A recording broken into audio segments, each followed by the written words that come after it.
Cristina, si estás por aquí. Hola, buenas Si quieres tardes. podemos empezar.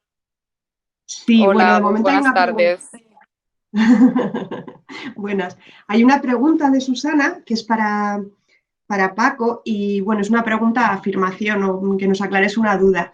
Tiene que ver con si la Ley de Salud Mental, que creo que de 2017, si contempla la perspectiva comunitaria y transcultural de alguna forma.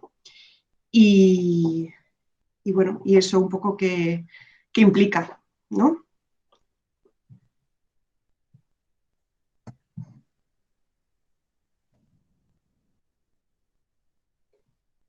Eh, Paco, no se te oye. Quita el micrófono. El micrófono. Sí, pues estaba sincerándome en mi ignorancia. Estaba diciendo que no recuerdo haber leído nada al respecto, ¿eh?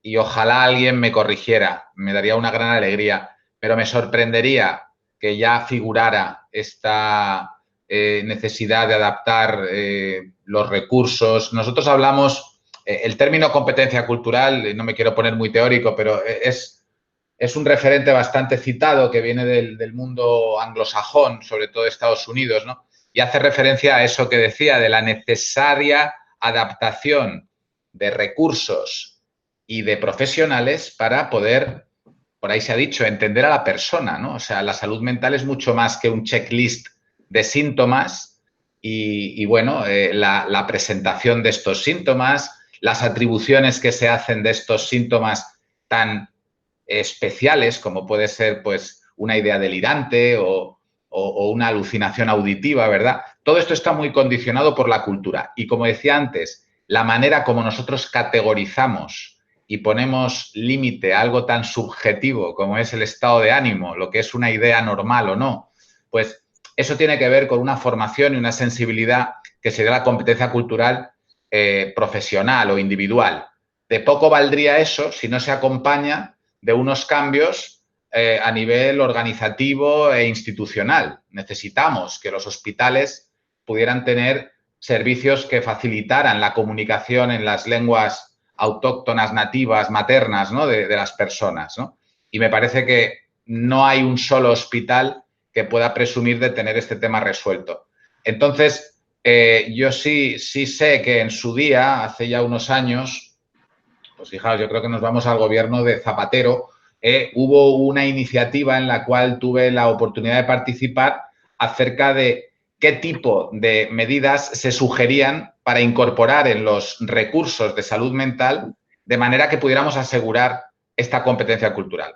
Me temo que aquel esfuerzo no sirvió de mucho, pero dudo que se haya visto reflejado de manera tan concreta en esta ley de salud mental que citáis.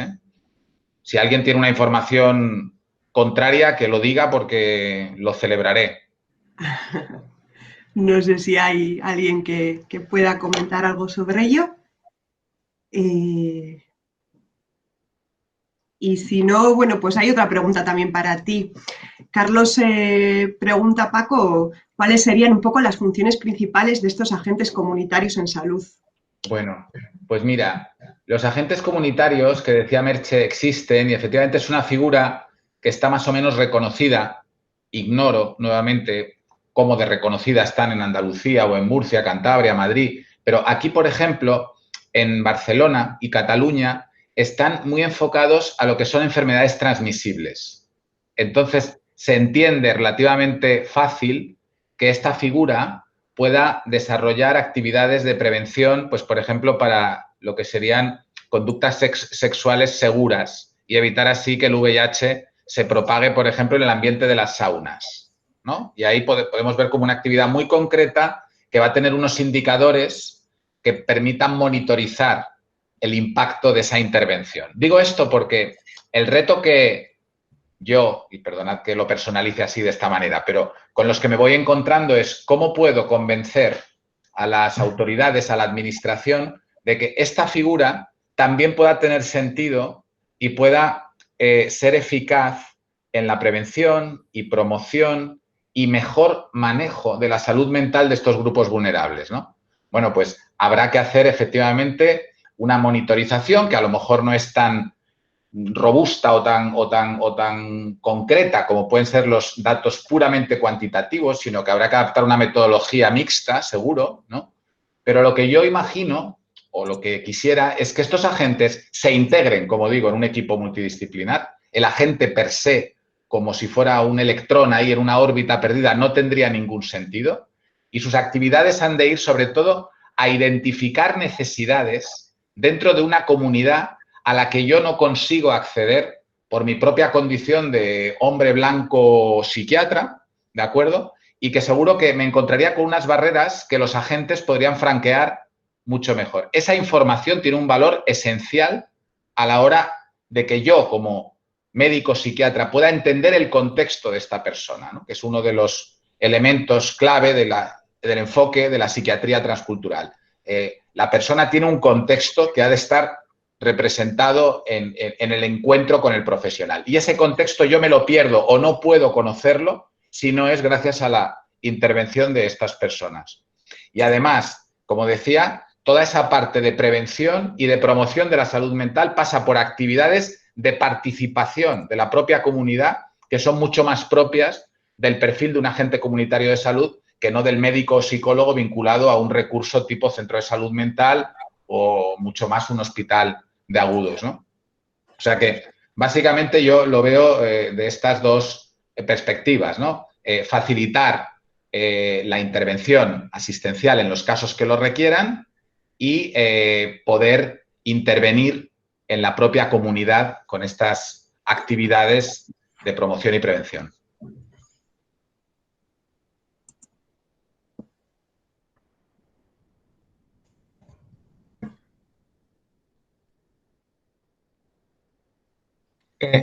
Cristina, el micro. No te... Que decía que al principio hay pocas preguntas, somos tímidas y tímidos y después nos calentamos y yo me disparo. Entonces, tenemos por aquí una de Zona Nord que pregunta, bueno, pues si se consideran también esas competencias culturales de las que hemos hablado, ¿no? De las que hablabas como muy importantes, si se consideran en los equipos de salud mental. Supongo que se refiere a cómo se integran, ¿no? esas competencias culturales en los equipos de salud mental. Bueno. O cómo se puede hacer para que estén integradas esas competencias. Sí, pues mira, aprovecho solo para preguntar, ¿ICI Zona Nord es Zona Nord de la ciudad de Barcelona, entiendo? Yo soy muy nueva, así que no lo sé, supongo que sí, que alguien me haga que sí con la cabeza. Vale, bueno, sí. pues con esta persona, que no sé ahora mismo quién es exactamente, me gustaría tener una comunicación directa, ¿no, Barris? Vale, sí, perfecto. Porque, Cris, perfecto, Cris, pues si tienes oportunidad, contacta más tarde o mañana o cuando quieras, porque precisamente por la ubicación del Hospital Vallebrón ya sabes que la zona norte es nuestra zona de influencia y es donde yo ya vengo con la Taula de Salud Mental Comunitaria, con las compañeras de la Agencia de Salud Pública de Barcelona, Noelia, Ana, trabajando este tipo de la figura, ¿eh? Así que dicho esto, espero poder hablar contigo, pero diría que ¿cómo se incorpora? Bueno, pues con paciencia. Yo llevo, creo que son 19, cumpliré 20 años el año que viene aquí y siempre cuento un poco mi experiencia personal y perdonad que al final uno peca de este personalismo, pero cuando llevas un programa tan singular es difícil desprenderse de esa parte, ¿eh? Y recuerdo que al principio, cuando uno hablaba de esto, sentías la sensación era un poco quijotesca, ¿no? Como de ir en contra de todos, ¿no? O sea, de molinos y gigantes, ya no sé. Era un discurso que te parecía como que no calaba. Con el tiempo esto ha cambiado, afortunadamente, y creo que como no podía ser de otra manera, por la progresiva multiculturalidad, ¿no? Que hemos experimentado en nuestra sociedad. Y bueno, la fuerza Hogan, ¿no? Debo destacar que, por ejemplo, las nuevas generaciones de psiquiatras y psicólogos son muchísimo más sensibles con este tema que mi propia generación, ¿eh? O sea, los residentes se interesan muchísimo por este tema, pues porque son más sensibles.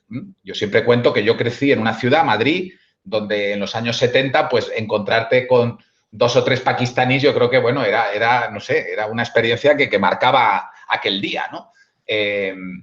Bien, hoy día, obviamente, esto es distinto. Y esto va despertando ese interés y, desde luego, creo que poco a poco se irá incorporando en los currículums, tanto de la formación especializada de psiquiatras, psicólogos, enfermería, como lo que debería ser ya el pregrado. Al menos yo tengo la suerte, como profesor del Departamento de Psiquiatría aquí en la UAB, de tener seminarios y clases destinadas a todo esto. Y luego está nuestro magnífico curso que, en cuanto Rosé haga así o me dé la luz verde, pues os presentaré, porque sin duda es necesario formarse. La sensibilización está muy bien como sustrato sobre el que luego también recibir la formación, ¿no? Y ahí tenemos la suerte, gracias a la obra social, de contar con un curso online. Ya estoy metiendo la cuña publicitaria, Rosé, I'm sorry. Pero que la verdad es que gusta bastante, y si no, que lo diga Álvaro, que está por ahí, ¿no?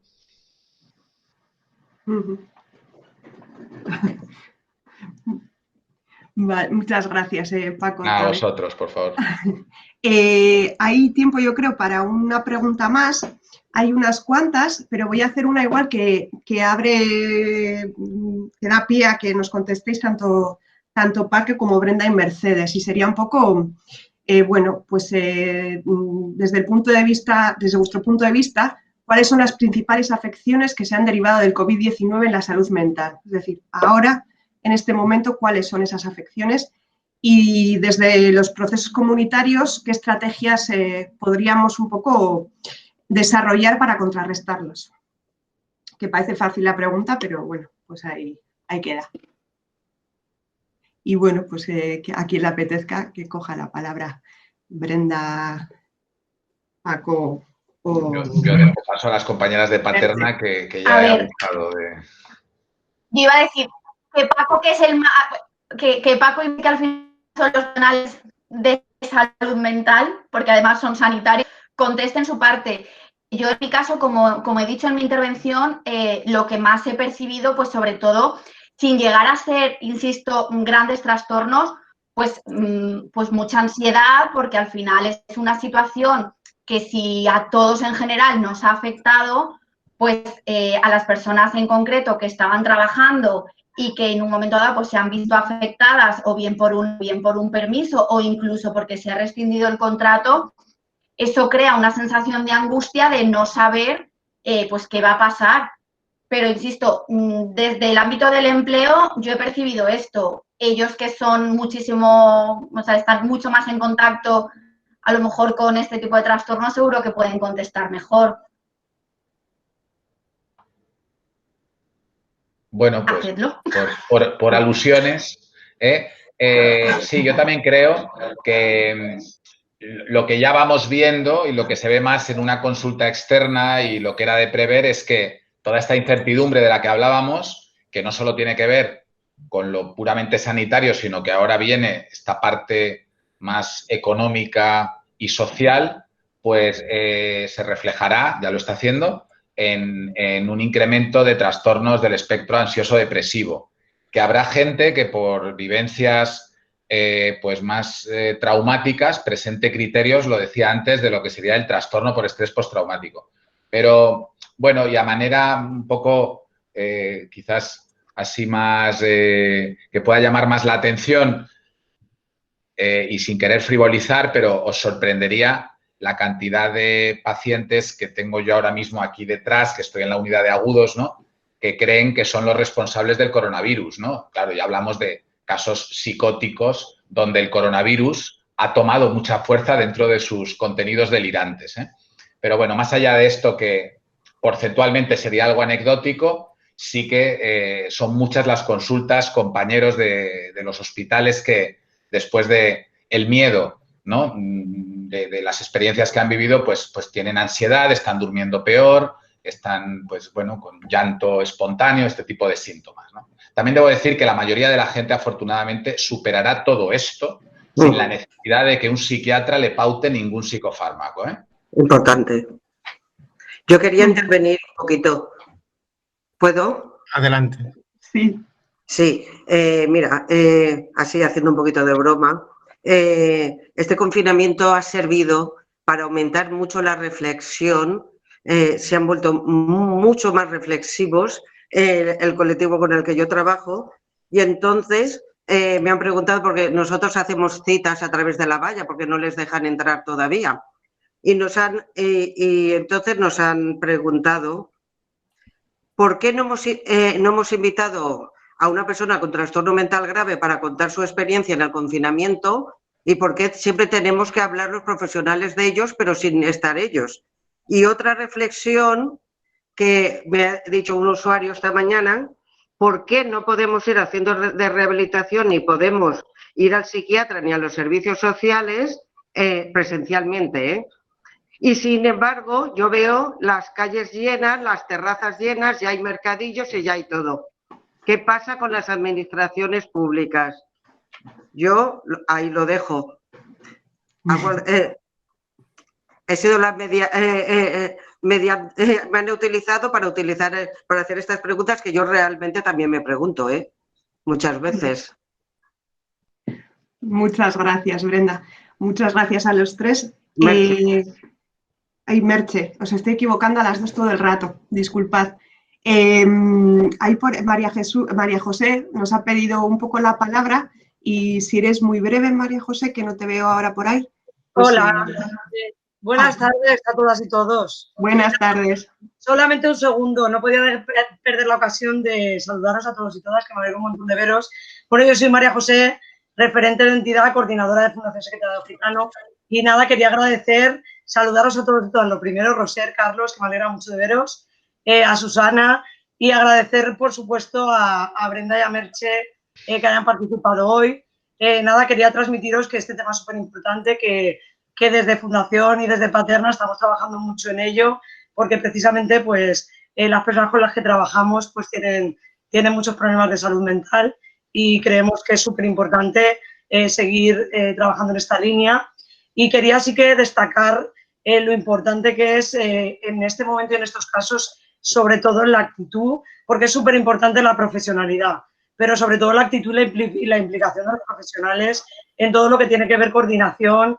Bueno, y aquí hay un claro ejemplo de Merche y de Brenda que hacen que todo sea mucho más fácil y que realmente podamos ayudar a las personas que lo necesitan. Y también agradecer a Francisco Collazos, nada, que ha sido un placer escucharle, que no le conocía, pero ya le conozco, aunque sea de manera virtual, y nada, que tengo más tiempo. Simplemente quería eso, agradecer y saludaros. Vale, pues un placer. Con esto se acaba el turno de preguntas e intervenciones y bueno, y yo también me silencio. Hasta la próxima.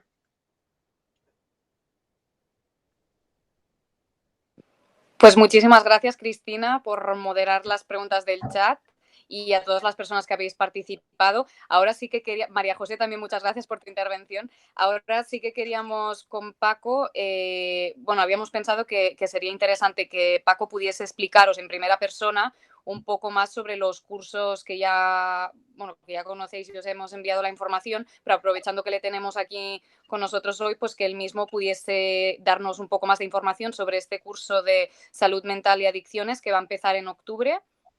Paco, cuando quieras. Vale, pues nada, bueno, en realidad ya como antes me he adelantado, creo verdaderamente que es esencial. Me preguntabais cómo se puede incorporar esto de la competencia cultural a nuestra actividad. No es exclusiva de los profesionales de la salud, ni mucho menos. Deciros que nosotros estamos muy comprometidos con todo lo que es la formación en competencia cultural desde hace muchos años y, como os decía, pues hemos tenido la suerte de que desde la obra social La Caixa se interesaran por este trabajo y nos facilitaran pues digitalizar una serie de contenidos y ofrecer en un formato Moodle, que yo creo que es bastante sencillo, ameno y hasta agradable, me permito decir, pues dos cursos que por un convenio que venimos firmando y adquiriendo con la obra social, pues en este año vigente, en 2020, pues hemos ofrecido una edición de cada uno de ellos. El primero ya ha terminado, es el de salud, inmigración y salud, y el segundo, que es el que comentaba Rosé y que me encantaría que todos vosotros y vosotras pues pudierais conocerlo, quien no lo haya hecho ya, y que tiene que ver con la competencia cultural en salud mental y adicciones. Si alguien piensa, salud mental y adicciones, esto es un ámbito muy sanitario, creo que se sorprendería. Yo creo que lo más original de este curso, que como digo es online, es que a diferencia de otros cursos en los que estamos más acostumbrados a la pura adquisición de conocimientos, veréis que nosotros tratamos de poner el foco en nosotros mismos. Lo decía al principio, ¿no? En algo que conceptualmente podríamos llamar es la descentración, que viene a ser algo así como tener una capacidad para vernos desde fuera cuando estamos interviniendo, de manera que fuéramos capaces de ver por qué le estamos dando el sentido que le damos a lo que nos rodea, ¿eh? Suena así un poco complicado a lo mejor, pero creedme que nos parece que es esencial. Por tanto, tiene mucho más que ver la competencia cultural con la actitud que uno adopta en esa alteridad cultural y el desafío que supone, ¿no?, el llegar a entender a una persona que culturalmente es diferente a mí. Tiene mucho más sentido trabajar esa actitud que no la propia o exclusiva adquisición de conocimientos. Y el curso gira un poco en torno a esto. Este curso empezará en octubre, lo tengo por aquí abierto para no equivocarme con las fechas. Nos habíamos comprometido a empezar el 5 de octubre y acabará el 29 de noviembre. Son 8 semanas, son 4 módulos. Yo creo que no supone un esfuerzo insoportable el compaginarlo con la actividad profesional y, como digo, estaríamos encantados. Y además, gracias a la generosidad y el esfuerzo de la obra social La Caixa, pues contamos con la posibilidad de ofreceros unas becas para que tampoco económicamente sea un problema hacerlo, ¿no? Y ya está. Muchísimas gracias nuevamente por darme la oportunidad de promocionar este curso, que también uno lo vive ya como una criatura y que espero os guste a quien lo haga.